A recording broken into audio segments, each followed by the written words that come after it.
I think there's a fine line as a coach between being patient but also being aggressive. She's the winningest coach on campus. More importantly, her influence on athletes is life-changing. Music should move you to some extent. I mean, just because you have never been doesn't mean anything. She's led opera houses from Barcelona to Oman. Now she brings a world of experience to Seattle. Meet the courageous women who broke barriers at Seattle City Light, working the lines, same as men. These stories and more, next on CityStream.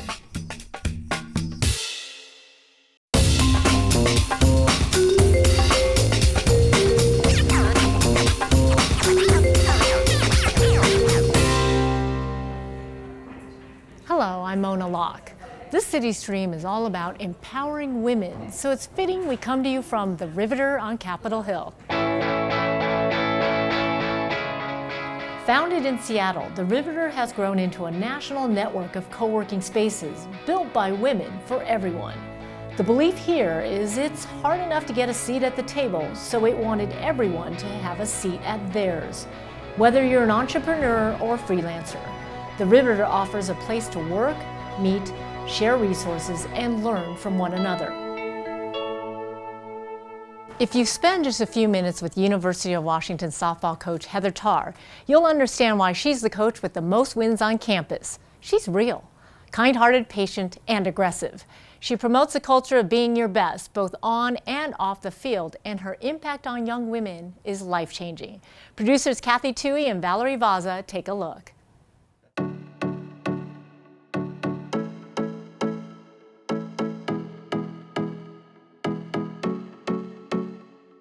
I would say my coaching philosophy is rooted in having fun, but not at the expense of winning. Wanting to win, but not at the expense of having fun. I think that's really truly the essence of what we do here. You're looking that way, you're looking that way. Make progress, make progress. My story getting into the sport of softball and baseball is probably a little bit unique. I grew up in Redmond, Washington. And when I grew up, they really didn't have a lot of fast pitch softball around the area. And I chose to follow my brother, Josh, who went into Little League, and my dad was the coach. And I stayed playing baseball until I was about 15. And so I ended up starting to play softball at that point. Because I was able to be a part of the University of Washington softball team from almost its inception, I think I understand what it means to be a Husky softball player and what it means to be a part of this program. My first year was a challenge, but I stuck with it and I stayed, true to what I was trying to do, and I earned a starting spot the next 3 years at third base. Oh, get up. You're too close to her. Give her some room. I always wanted to coach. After 6 years of time coaching at the University of the Pacific, I had an opportunity to apply for the head coaching position here at Washington. Tighten your abs, core, all that. In my wildest dreams, I would have never thought possible. So from July 7th, 2004 till now, I've been the head coach at the University of Washington. There's tons of highlights. In 2007, we were able to reach the College World Series for my first time as a head coach, and that team was pretty special to me. And then, of course, 2 years after that, we come out and we win the 2009 National Championship with the majority of that 2007 team. The 2009 National Championship goes to the Dogs. The Washington Huskies win their first NCAA title. I think there's a fine line as a coach between being patient but also being aggressive. It's kind of like being a good hitter. You have to know when to go for it. You have to know when to stop. And I think as a coach, that's a skill that you learn along the way to be able to find ways to reach each player and be where you need to be when you need to be there. Tat! 6 perfect sink throws! Coach Tarr is someone who wants to push you every single day, and she wants you to be the best version of yourself that you can possibly be, and whether that's on the playing field or in the classroom or in the community, she has a way of doing that, and I feel so fortunate to have played for her these last 3 years. The philosophy that we have for practice is that we want to practice like we play. Let's just go straight steal. You should be aiming at what? the outside corner of the bag. Okay, so you just fly through there. So that when we get in the moments of the game, we can just say we want to play like we practice. So there's really no change in the behavior. We just stay in the moment. That's one of the main ones that she tells us a lot, is stay in the moment, because you may have gotten a brilliant out, but the next hitter is ready to come in and be like, okay, bring it. Like, now it's my turn, so it's always the way it is. Be with the ball you're hitting. Everything we do is based on momentum. So our mission offensively is to score first, and our mission on defense is to not let the team score. And so that's really how you win games. You know, we joke with our pitchers like, yep, we don't let them score, we're gonna win every single game. Lynch drills that one to left, the net's in, and Washington will tie it up. The 2020 team is filled with a lot of names. You'll know Gabby Plain, one of our pitchers from Australia. Sis Bates, our shortstop, she's finally in her senior year, unfortunately. Taryn Atley, second baseman, has become a really, good dynamic combination with Sis Bates up the middle for us at second and short. And Kaya Gibson, she's another one of our senior leaders. And then, of course, we've got fifth-year senior catcher Morgan Flores. We just got a ton of great people in this program ready to do their part to help us continue to build and win this year. After we're done with our season, I get to go join the women's national team as an assistant coach for the 2020 Tokyo Games. Since 2008, we haven't had softball be in the Olympics, but we all knew it could be back in Tokyo in 2020 because Japan picked softball and baseball to be part of their Olympics. And so, of course, our goal is to win a gold medal, but I just think it's more important that we help perpetuate the sport and the access to the sport for women across the world. Game winner!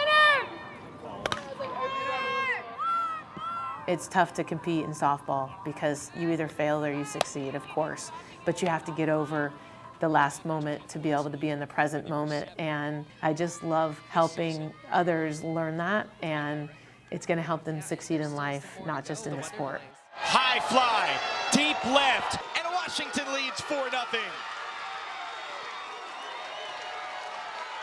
The Huskies are predicted to be contenders for another national championship title this season. We'll see you at a ball game. Ahead on CityStream, Seattle Opera's new director is determined to make you an opera fan. See how next.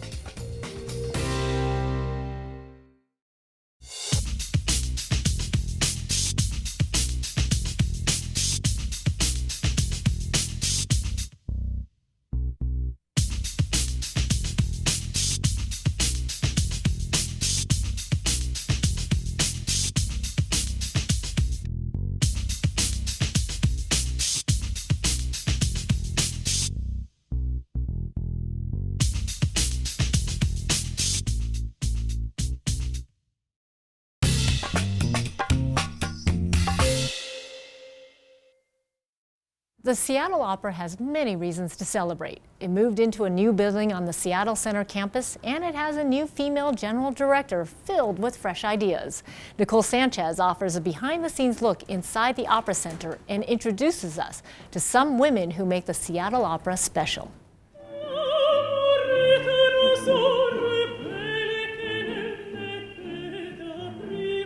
The Seattle Opera moved into this stunning $60 million building in late 2018. They recently invited the public to come to an open house, which included a chance to learn how to sing some opera in Italian. Repeat after me. Quando mengo soletta per via. I've never seen an event like this where we've been, and we've moved a lot and been to a lot of different operas in different cities, and this is definitely unique in that it's very the open access, and it was free, and that's a very big thing, when you're bringing a family and all. The Cinderella practice, it was pretty fun to watch. Guests also explored some fun props and got to try on costumes. Miriam, what are you working on? Costume designer Suzanne Davis gave us a preview of the opera's closet. We have a giant closet to store all the costumes that have been on our stage. Some of the storage racks are 3 tiers high. We access them with a rolling staircase, basically. And I can't tell you how many linear feet, but I think it could probably reach to the top of the Space Needle. One of the volunteers we met at the open house is Monty Jacobson. She joined the company in 1963. She retired from singing in 1996, but kept working in marketing and retired from that role a few years ago. Sort of. You retired again. But you're still here. So now I'm volunteering. So you see there's a real love of opera here and the people that we work with. And look at all the accomplishments. We've redone an opera house. We built this wonderful building. And so it's been a great pleasure. Monty is especially excited for the opera's next chapter as they welcome their new general director, Christina Scheppelmann. Well, I think it's wonderful. I'm just really looking forward to working with her. I'm sure it's going to be a great collaboration. She has a lot of good background.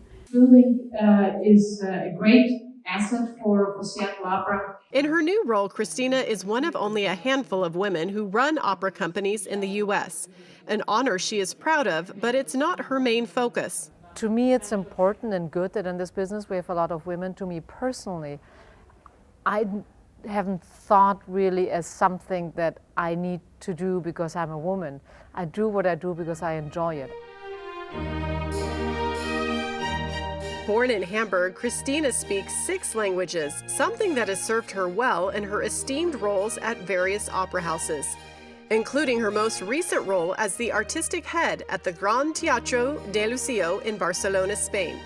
She has also held important roles in San Francisco, Washington, D.C., and Oman in the Middle East. I think the world is big. Life is short, so you might as well go from place to place. This is the 8th city I'm living in, if you count Hamburg also as the first city I was born and raised in.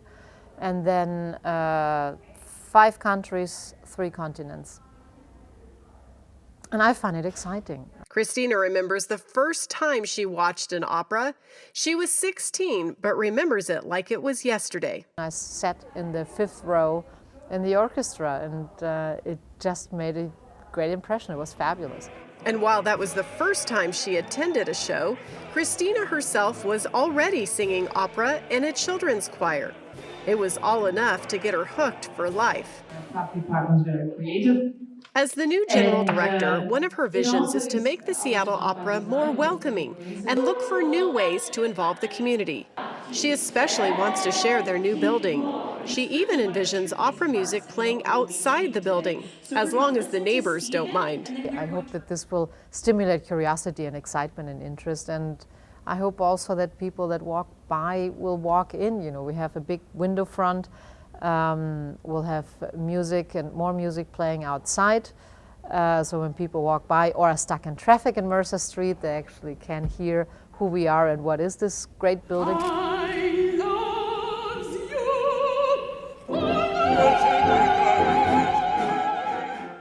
It's all part of her plan to encourage more people to fall in love, not just with the Seattle Opera, but with opera overall. Come. If you're not an emotional iceberg, music should move you to some extent. I mean, just because you have never been doesn't mean anything.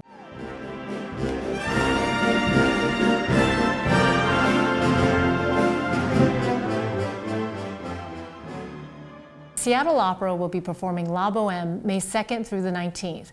This timeless story of love and loss has long been an audience favorite.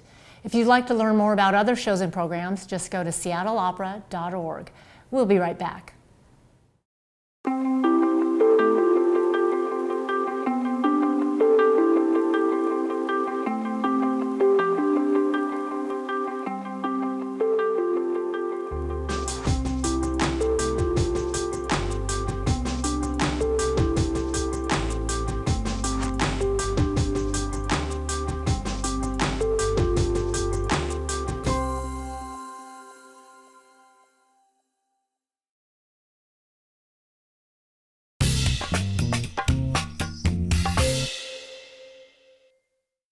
We return from the Riveter, which is on a mission to change the future of work for all women. Members of this unique co-working space gain access to special events. An example is the Riveter's first annual summit in New York City. Headliners included noted Seattle writer, comedian, and activist Lindy West, who's now busy with the Hulu show Shrill, adapted from her best-selling memoir. Another big name?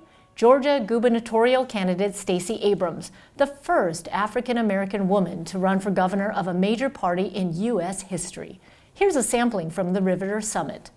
I'd actually started plotting my way towards the governorship in 2010 as I sat in the back of the legislature and watched men, mostly white men, decide that they could pass a tax cut for wealthy retirees, but they stripped poor women of a tax break of $5 because, as one person said, how much of a difference does $5 make? Well, I remember what $5 meant to my family when we were poor. It was the difference between whether we had rice with beans or rice without beans. It was a question of whether we could take the cab home at the end of a long day or if we had to walk from the bus station. $5 is transformative for some families. And the arrogance and the meanness that I saw happen in that Capitol made me realize I could not sit idly by. So first, after being in the legislature for a whole 4 years, I decided first I should be the leader of the Democrats, and then I should be the leader of the state. And one day I'm going to be the leader of a much bigger set of states.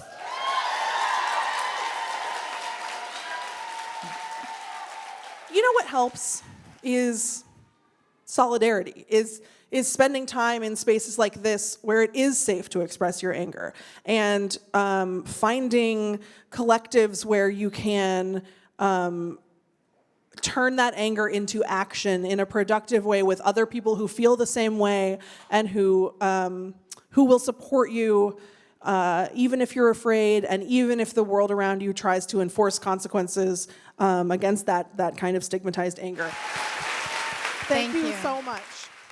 Other speakers included soccer legend Abby Wambach, style expert Stacey London, and co-anchor of ABC's Good Morning America, Robin Roberts. We'll be right back. These women waged a brave battle, proving they could do a job once held exclusively by men. Their story next as CityStream continues.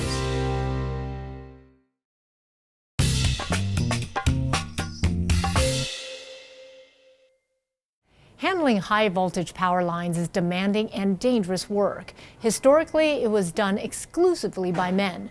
But 46 years ago, a group of pioneering women broke that barrier at Seattle City Light. As Linda Byron reports, their courageous fight for affirmative action and against harassment still resonates today.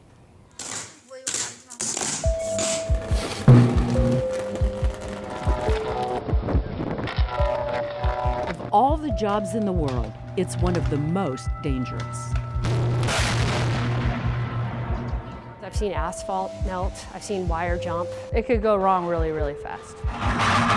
Through that tiny, itty bitty wire, over 14,000 volts. Working with electricity is risky enough, but doing it high in the air? Just make sure you tell your loved ones, I love you every day. Because it is a hazardous job. It is. On a bolt. It's a job dominated by men. Keep that leg locked. Erica Belsby is the sole woman in this group of 10 recently hired for a 4-year training to become journey-level line workers at Seattle City Light. For me, I'm fine being around the men. I'm just another one of the guys. Her opportunity is possible because of a few women who broke barriers at City Light 45 years ago. Author Ellie Ballou documents their struggle in High Voltage Women. It was right after the Boeing bust in the early 70s. In order to get federal dollars for major infrastructure, the city had to meet the minimum affirmative action requirements of the feds, and the feds were finally starting to enforce them. And so that meant this was going to be a poster child program for demonstrating that the city was stepping up. City Light hired a racially diverse group of 10 women to train for electrical careers at the utility. You have that moxie. Among them, automotive worker Angel Arrowsmith and laundry worker Megan Cornish, an English Lit grad from Cornell. It's a new day, announced Superintendent Gordon Vickery. Practicing no discrimination regarding sex, religion, race, or any other factor. We were entering into a career at City Light, and we could go all the way to the top. But behind the scenes, Vickery appeared to resent the women, even wanting them to fail, cutting training after a week and sending them into the field unprepared. They were isolated, one woman per crew, but they shared a common experience, unrelenting harassment.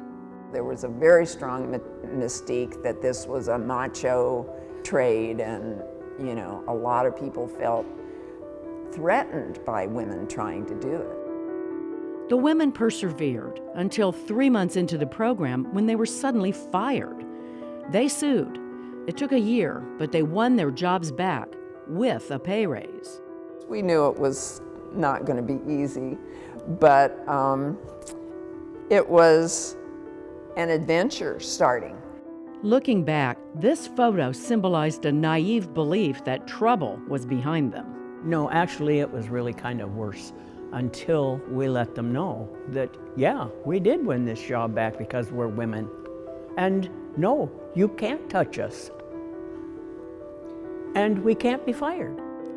Too often the women faced male hostility, obscenities and pornography, stony silence, having tools dropped on them, nearly being thrown from a moving truck. Looking at my body language, I'm kind of slumped and hunched shoulders. It was a stressful time. The darkest moment came when a 21-year-old trainee, pressured by the men to work faster, fell and broke her back. 2 years later, Heidi Durham was back on the job. They wanted to give her a secretary's job after all that. And she said, oh no, I'm going to be in the electrical trade. They found allies. And in particular, the black men tended to be the ones who gave a lot of support to people, gave training, gave undercover support. Of the 10 trainees, 8 would go on to have long careers at City Light. And we were proud to be able to have been given the chance to prove ourselves. And we did. We did it real good. Coming on the high side. They stand as heroes to the high-voltage women of today. I'm just so proud of them that they made it, and that they kept going through the tough times, because it opened up doors for people like myself. Sherry Ryder and Shannon Fitch describe a vastly different relationship with their male counterparts. It's like having a whole bunch of brothers that look out for you. Still, the number of women working in the electrical trades at City Light is very small. And as recently as last year, sexual harassment complaints made headlines. In response, the mayor hired a woman to lead the utility. I want to welcome our next CEO of City Light, Deborah Smith. She wants a place where we can actually do good work for the people of Seattle without being distracted by internal stuff. And that means fixing the workplace culture and increasing equity. It's the right thing to do. It's the right time to do it. It's right for women. And I think it improves the quality of work life for everybody. I hope that she really stands up for the women, not just because she is a woman. If she does right by her job title, she will bring a lot of changes. If the message was that biased behavior is not going to be allowed, it wouldn't be there. Simple as that. These policies are made from the top. It's important for the Erica Belsbys of City Light. Being the only woman on a crew is lonely. And when doing one of the world's most dangerous jobs, teamwork can determine whether you go home at the end of the day. Through an executive order, Mayor Jenny Durkin created the Office of Employee Ombud. The office gives city workers a confidential way to report workplace concerns such as harassment and discrimination. We'll be right back.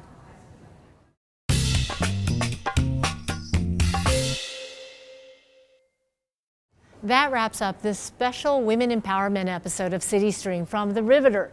If you'd like to learn more about this workplace built by women for everyone, just go to their website, theriveter.co. I'm Mona Locke. Thank you for watching.